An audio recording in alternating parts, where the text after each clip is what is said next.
كيفاش البارح المجرد واليوم حكيمي وغدا واحد اخر. حتى حنا خصنا نطبقوا القانون داخل البلاد ديالنا. الا جا شي اجنبي عبث بالشرف ديالنا ديال المغاربه يجب ان يعاقب طبقا للقانون وما تاخذناش فيه رحمه ولا نقولوا هذا اجنبي ولا السياحه ولا غيرها. هذه نقطه. النقطه الثانيه خاص هذا النخب السياسي ديالنا تقطع مع فرنسا. لا يعقل عباد الله ذاك النهار المجلس الحكومي كلشي كيهضر بالفرنسيه. هذا المجلس الحكومي واش ديال المغرب ولا ديال باريس؟ واش انتم كاع زعما فرنسا هي اللي كاينه؟ انا ضد شي واحد يتكلم بالفرنسيه، راه كاع نعرفوا الفرنسيه، ولكن اللغه العربيه ولا الامازيغ تكلم بها خويا، ولا تكلموا لنا كاع غير بالدارجه. نعم. ولا كاع خير فيهم ما يتكلموا. ثم انه كيف يعقل على انك تشري لي النفط من روسيا ب2 دراهم وتبيعوا لي هنا ب 14 ولا 15 درهم؟ انا كنتسنى جواب من الحكومه واضح، فتح تحقيق ما فيه التعب. واش نحن في هذه البلاد كاع ما نقدروا نفتحوا تحقيقات؟ جميع الشركات راه الدوله دعم عنهم الشركات.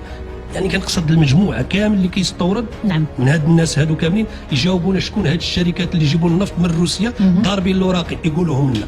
المشكل ديالنا هو فين تخلط السياسه مع الفلوس مع كل شيء. مثل تعرف في اين تبتدي السياسه وين ينتهي المال.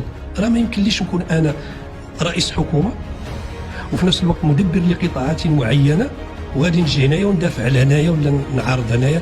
شويه ديال التوازن، شويه نحترموا ذكاء المغاربه. واش انت من الناس اللي كيعتبروا ان اليوم فرنسا دايره واحد الحمله لتشويه السمعه ديال المغرب من خلال تشويه السمعه ديال مجموعه من الاسماء والمشاهير المغاربه؟ وربما اخر خبر اللي جا بحال الصاعقه على المغاربه هو القضيه اليوم اللي كتفتح الظاهر فيما يخص تهمه الاغتصاب اللي كيتعرض لها اشرف حكيمي.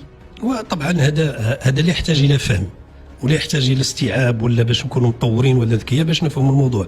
نقدروا نفهموا القضيه ديال مجرد كاين اغتصاب ولا ما كاين. هذا القضاء كيبت فيه، ونحن نحترموا استقلاليه القضاء في اي دوله كيف ما كانت، وحنا ضد الاغتصاب بصفه نهائيه. أكيد. ولكن باش يجي هذا في نهارين ومن بعد يجي اشرف حكيمي، نعم. يعني انه كنظن على انه كاين استهداف، كاين طريقه اخرى للابتزاز، ابتعاد بعيدا عن السياسه. دخلنا في مجالات اخرى. احنا ما غاديش نقولوا كمغاربه خارج الوطن الا درنا شي حاجه ما نتعاقبوا، لان القانون راه يسري على المواطنين في اي المغاربه فين ما كانوا، كما كيسري على الاجانب في بلاد ديالنا.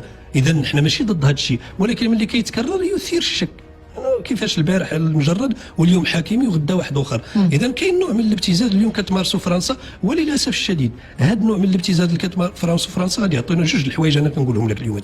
الحاجه الاولى حتى حنا خصنا نطبقوا القانون داخل البلاد ديالنا. الا جا شي اجنبي عبث بالشرف ديالنا ديال المغاربه يجب ان يعاقب طبقا للقانون وما تاخذناش فيه رحمه ولا نقولوا هذا اجنبي ولا السياحه ولا غيرها. هذه نقطه. النقطه الثانيه خاص هذا النخب السياسي ديالنا تقطع مع فرنسا. لا يعقل عباد الله ذاك النهار المجلس الحكومي كلشي كيهضر بالفرنسيه. واش كتوجهوا هذا المجلس الحكومي واش ديال المغرب ولا ديال باريس؟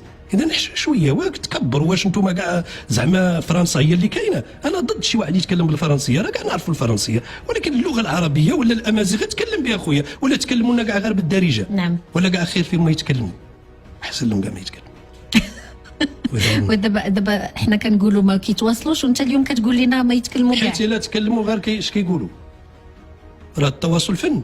سيتكلموا ويخرجوا في الوقت اللي حنا باغيين يخرجوا، يشرحوا لنا، ماشي حتى تكبر سميتها عاد كيخرجوا. انا كمواطن مغربي اتساءل، وكبرلماني ايضا اتساءل، لانه كاين رساله في الموضوع وجهها نائب برلماني. هذه الرساله ماشي لعب ديال الدراري، هذه رساله جايه من مؤسسه دستوريه. هو ما كيقولش هذا الشيء اللي قالوا لنا الناطق الرسمي، هذا الشيء مفهوم، وحنا ماشي ضد استوراد المغرب النفط من روسيا ولا من امريكا ولا حتى من كندهار. ما كيهمنيش انا اللي كيهمني هو الرساله اش كتقول. كتقول على ان كاين تلاعب، وعلى ان كاين فواتير كتضرب، وانه تغيير هذيك ديال المنشا. هنا فين كاين الخطير، هنا فين كاين التساؤل اللي خاصو يتجاوب عليه من طرف الحكومه. ثم انه كيف يعقل على انك تشري لي النفط من روسيا ب2 دراهم وتبيعوا لي هنا ب 14 ولا 15 درهم؟ من تقريبا 2020 2021 2022 راه سعر الغازوال وسعر الليسانس راه دائما في 17 16 مع في سابقه تاريخيه. اذا انا كنتسنى جواب من الحكومه واضح، فتح تحقيق والتجاوب مع المؤسسات التشريعيه ومع فرق المعارضه. ما فيها التعب. واش نحن في هذه البلاد كاع ما نقدروا نفتحوا تحقيقات ولا على زعما شنو هو المشكل؟ شنو هو المشكل؟ والمشكل رانا عارفينه. شنو هو المشكل؟ المشكل ديالنا هو فين تخلط السياسه مع الفلوس مع كل شيء. مثل تعرف في اين تبتدي السياسه وين ينتهي المال.